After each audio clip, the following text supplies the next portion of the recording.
Hi everyone, I hope I'm live. Yes, it says I am. I'm back talking about heartbreak, and I think I might be a little bit controversial in saying that I would say most of the time when we feel that excruciating heartbreak pain, that it's not actually to do with them. It's actually you and your old patterns and childhood imprints, of how you built up, how you got your needs met, how you deal with attachment, how you open up to love, receiving love and giving love. This is all old stuff, and maybe even about how past relationships have gone on. And so let's say you're a bit older and a bit more seasoned and you've had several relationships. When you break up with that one, the maybe the patterns that are built up and that are hurting are actually from the first love.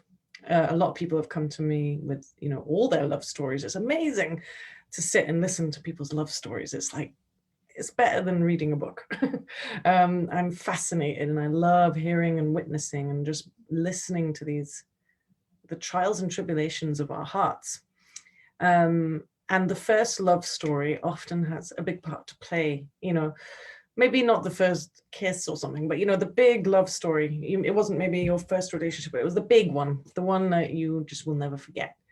And I've often found doing this sort of detective work with the kinesiology and the listening to the body is that initial big love story, or the big one, has created a lot of, well, trauma to an extent, but a lot of imprinting and, like the big romantic fairy tale, either shattered or lived out somehow. And then the breakup of that being heart-wrenching and very painful. And then that causing imprints later. And I think, yeah, it's just a fascinating topic to look deeply at, at the stories of the heart.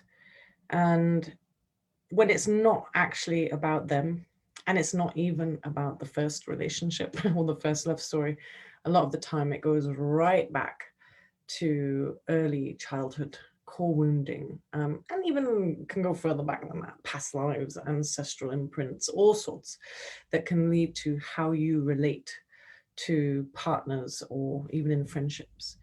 And sometimes if it feels like disproportionate doom, you're falling into the abyss of pain and suffering and abandonment and rejection and all of that, then it's kind of guaranteed that that is a much deeper pattern within you, or a deeper area of your being, than what's just happened with someone for a few months or a few years.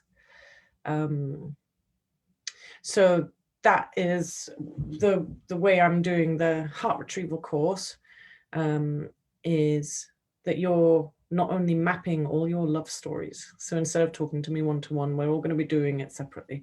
And you map out your entire love story, relationship story. Some people come with like a mind map, and some people come with a list. The list is kind of more typical. And then with that, we can start really seeing like what the patterns are and what was going on there. But then the mapping goes further than that, because then we are starting to map pockets of your consciousness. What are what's the general story that keeps happening again and again? What is your spirit? What is your spirit asking you to learn again and again and again and again?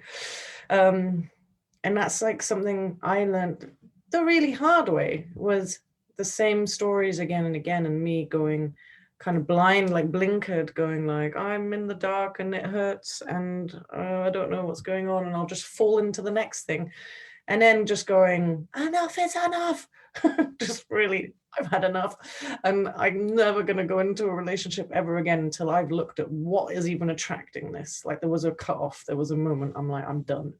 I'm absolutely done. And that was like a decade ago, after the possibly the most destructive relationship I'd ever had. And I was just like, well, the common denominator is me. I am not excusing abusive behavior from people, men, that was not, I didn't make them be abusive people. I didn't know that they were abusive when we started falling in love, or that kind of imprinting, like, oh, we're hypnotized by each other, which sometimes I would say is maybe lust and not all love, but we can go into that another time. But yeah, there was this like, I am so done with these relationships. I'm sure a lot of you have maybe experienced that feeling of like, okay, I'm going to the drawing board. So it was a kind of awakening in itself of like, I'm going to repattern how I do relationships. And it took me on an amazing journey of finding out who I am. And it actually took me to something I call basically a life review. I went through maybe 9 months. Well, there was a bit of a formula to it. I did 21-day life review, and then I kept repeating it because I was like, I'm not done. I'm just not done yet.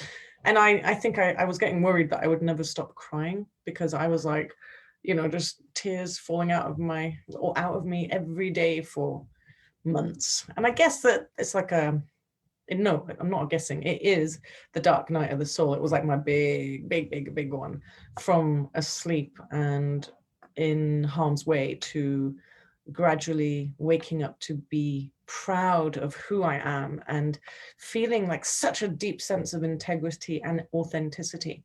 Yes, I had done wrong. Yes, I had said bad things. Yes, I had been dishonest.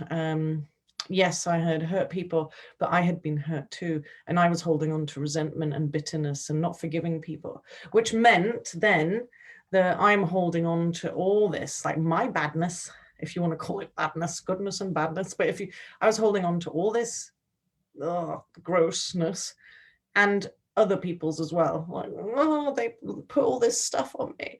And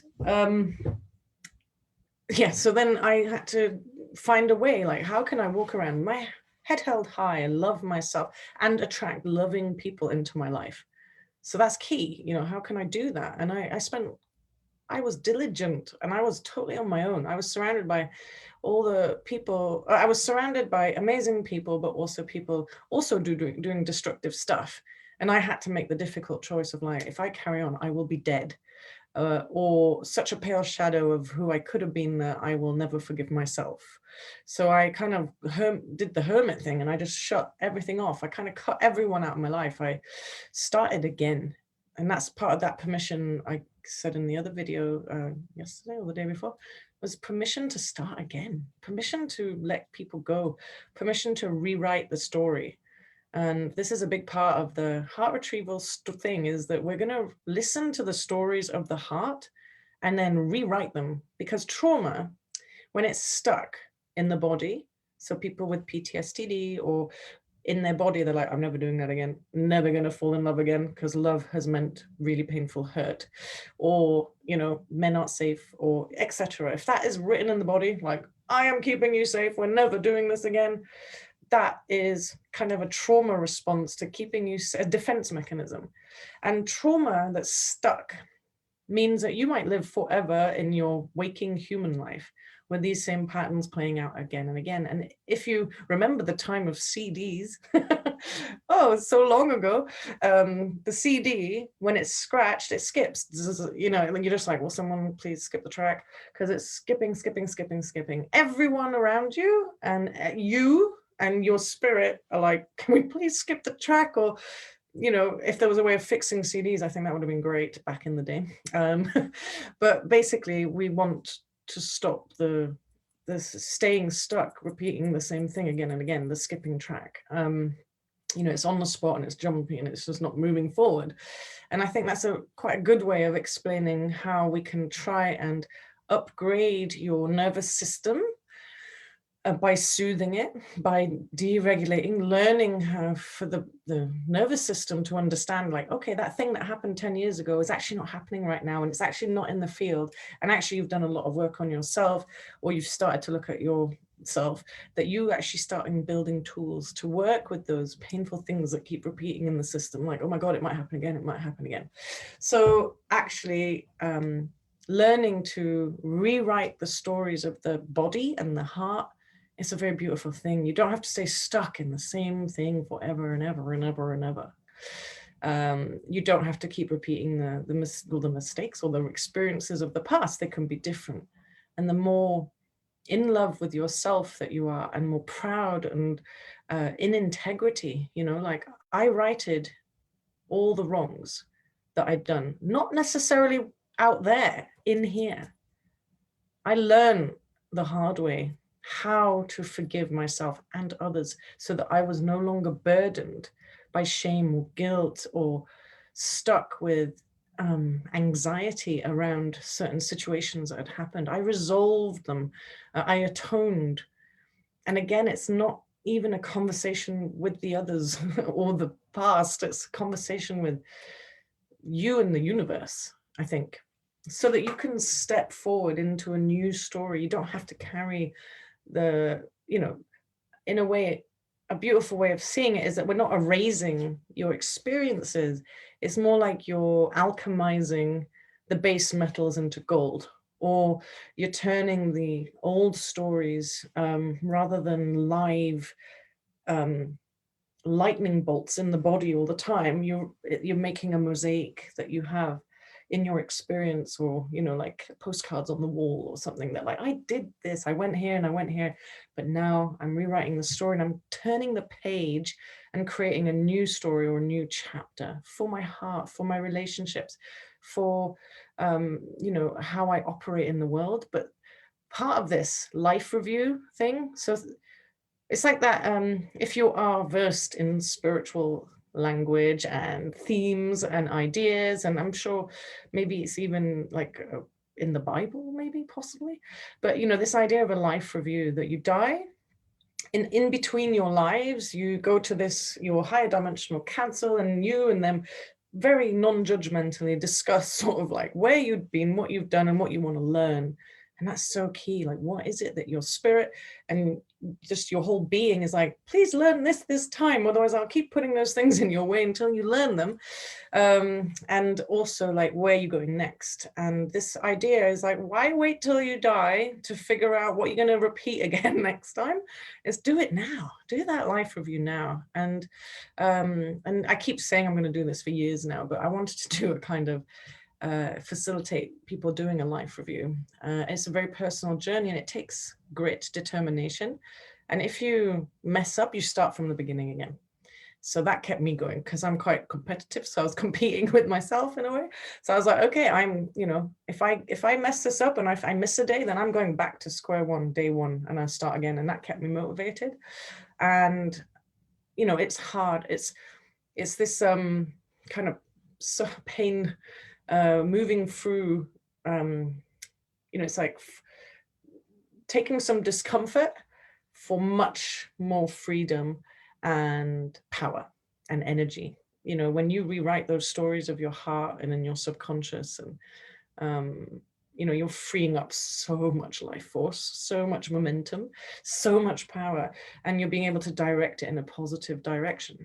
You know, and a lot of people I've realized that have, you know, not moved on from heartbreak. I mean, I was stuck to someone's heart energy for 13 years, and we were both experiencing the same thing.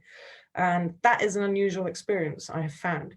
Certainly in the amount of my being was stuck to someone else's, it's like quite an unusual thing, but at least the kinesiology can help identify that. But I thought I was coming on here for like 5 minutes, but anyway. Where was I? Yes, unusual. Like most of the time, your heart threads are all sucked into your own subconscious and into these stuck bits on the CD, your old patterns and stories. And it's a gift in a way, because if you take the time to start unraveling backwards the heart stories of the heart and relationships, you will come to the core things that you are meant to be learning here. That we all, as humans, have this amazing capacity to be here and encode into our consciousness and into the architecture of our energy, of our being, new frequencies and more power and more, what's the word? Yeah, you're able to make almost solid in your consciousness, like sharpening the edges, you know, of like your consciousness, like you becoming more structured and solid in what you've learned. So for example, me, I will post those before and after pictures, but me going from like almost depixelated and traumatized and lost and fragmented into many pieces, into becoming really grounded, really clear, really solid. That is me. I have alchemized certain wounds in my being into strength. And it's visible. People see it. That's what radiance is. It's your boundaries for yourself contain your radiance and your being. And then when you pass on, those parts that you've alchemized go with you to the next stages, whatever that might be for you. So yeah, you're encoding, when you heal deeply, you're encoding that into your consciousness, not just your physical body, but into where, you know, the next steps. I hope that makes sense. Something else I've realized that a lot of people are experiencing from heartbreak and abusive relationships, basically, is the words and negative energy that people put on other people. And then they take it with them and they carry it on. And, you know, I can feel that now. It's like, ugh. And, you know, sometimes what needs to be done is kind of clear the cookies and the cache, you know, like the history, clear history of negative words and crap that isn't true about you that you've heard. And that can go right back to such early imprinting. It's sad, you know, that children are spoken to in such a way. And sometimes it's innocently done as well, you know, like, you know, no, there's no room for you to tell us your opinion on this, or, you know, just very subtly and naively shutting your child down or not letting them express their needs or boundaries in their own way. For example, you know, that changes with history, parenting history styles, and what's right and wrong, depending on, you know, the collective parenting script at the time. But yeah, sometimes it isn't so innocent and it's just hurting people and all that kind of thing. So yeah, I've found the healing from heartbreak, you know, we're rewriting the stories, but we're also getting rid of all the stuff that isn't true, because that can hold you back and it can repeat in your head again and again and again. And I just really see it that, you know, each of us are innocent, serene, naive, not naive maybe, but serene, innocent, pure, energetic frequency that gets distorted, messed up, frazzled, scrambled, traumatized, and loses its energy and its power and its structure. And I think that relationships have this amazing power over us, you know, and it's also through myth and from watching the love story and the Prince Charming and the knight in shining armor and the, you know, all that stuff is imprinted in us, and we're looking for it, like, oh, maybe it's out there, and oh, maybe we might turn soon. And yeah, so I think there's a lot of rubbish that we need to clear, and so that we can embark on loving ourselves, loving the moment, and making room to love again. And that's why I called it Love Again. It's a bit cheesy, but love again is like the end result. It's free. So if your heart, so my unusual story of the heart being stuck with someone else's, that, you know, like 69% or something, that 30% that was kind of mine a little bit, that's all I could offer the next people I met. That's all I had for myself, you know, and that's a hard thing to be in. And I have met some people, amazingly loving, beautiful people that have 98% of their heart out there with all their friends, family, ex-partners, etc. And that is like serious, you know, I've not seen it, that. I think there was 100% person, and it was just like, you know, it's that giving till there's nothing left. And it's just like oh, I might get love. If I give of myself, I might get love. That in that way, it's almost a destructive pattern. It leaves you empty. It leaves other people, like you're kind of putting crutches on, propping up other people that you're loving to look after them, but in the hope that you might get love in return. And that's like it's a deep pattern. It's like the I'm going to save you pattern. and maybe you'll validate my existence if I saved you. So I mean, I could talk for hours about all the ways it can go, because everyone's heart is different and everyone's attachment is different, and you know how it all works is, if it's unique, it's a blueprint of your own. But we can find so much out because of the kinesiology. Let me just see where I was getting to. Yeah, the love again, the forward part. So we come to the, okay, we've got heartbreak. I've got these old stories that still haunt me, like whispering at me, and, you know, difficult to handle and always there, you know, that have never really gone away, like pangs of longing, like, oh, I wish it was more like that, or will I ever have that again? Or I'm stuck to this forever and I'll take that to the grave, and all of that.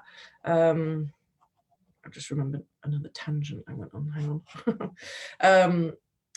So yeah, we're dealing with the heartbreak part and those old stories, and we're going to learn to rewrite the love stories, reappraise, alchemize, turn all that pain and suffering possibly, and that loss into strength and love for you, like kind of pull your edges in, and take back the fragments, take back the energy, free up so much more of your heart so that you have 100% that you are free to have for yourself, and that you can share with other people that have 100%.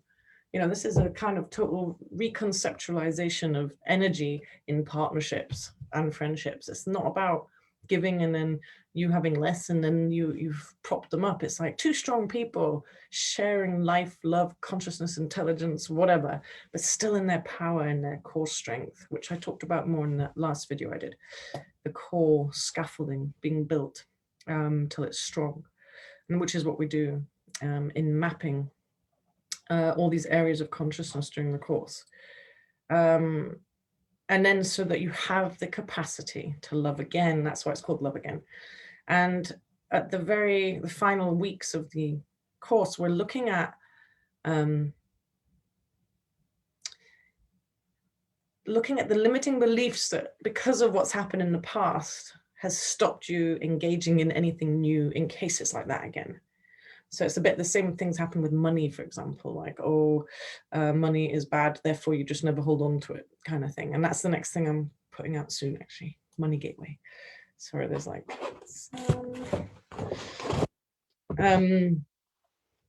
yeah, the discerning, being able to discern what is good for you and letting it in. So the last few weeks are kind of like, we've gone inside and we've rewritten, you've learned tools to clear old wounding. And then the last part is looking more like forward, like what do I actually want from life and experiences I want to feel, and where am I falling short of that? And are my eyes able to see what is actually good for me? Or am I hiding from what's good for me because it hasn't meant pain in the past? So it's almost like rewriting limiting beliefs and all that stuff. But also, and this works as well with the visibility thing for healers, you know, if any part of them does not want to be seen, they will put up smoke and mirrors like, don't look here. And it's the same in love. You know, we put up all sorts of invisibility cloaks so that you are not seen, the right people won't see you and you won't see them. And that's how clever our energy system is. It's keeping us safe and protecting us from what's happened in the past. Oh dear, all right. Yeah, it's protecting us from what's happened in the past. And that's, yeah, and it does it in such ways that even you don't know it's happening. So that's another element of the kinesiology work, is we can really ask the body, like, okay, you know, are you visible to potentially the right friendships and the right partners, the right tribe? Are you, can you discern what is good for you? And yeah, so we can actually work towards helping your body be ready, willing, and able to have relationships as well. And that's looking at all the layers of your consciousness and all being congruent and in alignment with what you really want. Yeah, so that's kind of like the second part, like the last part of the course. And yeah, I called it like a 6-week mapping journey, because not only are you mapping the stories of your heart, but I'm going to show you, take you on a journey, mapping all these different areas of consciousness, which you can revisit, that will help you alchemize. So you're learning so many tools that will be good for you forever, around forgiveness and around grief, letting go, inner child, masculine, feminine, all this stuff. And it's not so much like me giving you a guided meditation or talking you through it. It's like, I'm going to guide you to feel it in the body so that you can do it again and again and again. And yeah, and for me, this heart retrieval thing and the life review idea that, I did on myself, it's about, yeah, loving being able to die peacefully. I think that is like the theme here, is that creating peace and love in your being now means that if you are lying, say, on your deathbed and you look back at your life, are you proud? Are you okay with what you did? Are you regretting anything? Are you holding on to any resentment and bitterness that isn't going to help you? And then you have to come back and do it again. So yeah, all of this heart retrieval stuff, this course, it's short, but it's packed. It's me. I've spent years trying to put this into something that is meaningful and works. But yeah, it's like my life's work and genius kind of crammed in, and me giving it to you. Yeah, just trying to see if there's anything else. I think that's quite enough for one session. Yeah, so we start on the 22nd of March, so it's a auspicious date, and it's a perfect time to delve into the stories of your heart and rewriting a new chapter that you're proud of. Yes, so lots of love. And I am so excited about my brain at the moment. Like I'm like effervescing with ideas, and I'm like, oh, I don't know if everyone can, if I just put out 100 things, that people will be like, she's gone crazy. But I actually am going to put out all the things that I know I can handle, and I've been working on so long. And the idea is that they're all running, like I've built them and created them and got the support to be able to run a lot of these things like almost alongside each other. So I will be talking about other things that I want to do. And I'm so excited that it's all coming together. And in a way, this kind of pandemic and me not being able to charge around the planet has given me the opportunity to actually get this stuff out. So yeah, very excited. And yeah, talk to you soon, I'm sure.